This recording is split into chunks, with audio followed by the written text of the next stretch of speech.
今次有咁好成績，我想多謝香港政府、港協暨奧委會、滑冰總會同埋教練團隊。仲想多謝香港體育學院，好似發緊夢咁，真係冇諗到會有咁高嘅成就。喺比賽之前都係覺得好不可思議啊，因為嚟到呢個賽場上面，好多高水平運動員啊、頂尖其他世界級別嘅國家啊嘅運動員都喺場上面同我一齊同台競技，我覺得好神奇，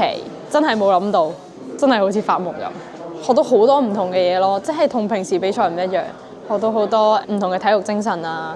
就譬如未到最後一刻都唔好放棄，因為真係有好多嘅機會，覺得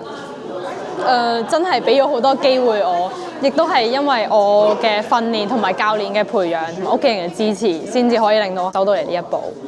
其實好多都係運氣啦，但係亦都要我有呢個實力先至可以把握到呢個運氣，把握到呢個機會去再更上一層樓。同埋我喺比半決賽之前，我原本係我嘅心態係其實盡全力就好。教練咧就同我講，你喺後面揾機會，佢哋如果有失誤或者係跌倒啊，你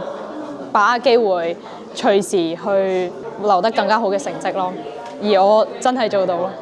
最終極所有人都係希望奧運會可以攞到獎牌啊。其實我今次已經係離呢一個目標好近好近，好多來源都係因為運氣啊，同埋好多人嘅支持啦。但係如果真係想要攞到呢個獎牌或者係更加高嘅名次，都係要腳踏實地努力訓練咯。希望香港可以有一個冰場，等我哋唔使成日去外地、去內地訓練啊，或者去外國訓練，咁樣奔波可能都會有啲浪費金錢同埋資源。教練多謝佢哋嘅悉心培養啦，喺我想放棄嘅時候，佢哋仍然支持我去訓練。佢哋亦都會講好多説話激勵我啊，等我唔好灰心。屋企人咧就多謝佢哋一直無條件咁支持我，佢哋冇講過任何一啲你要讀書啊，唔好訓練啊，任何一句説話一個字都冇。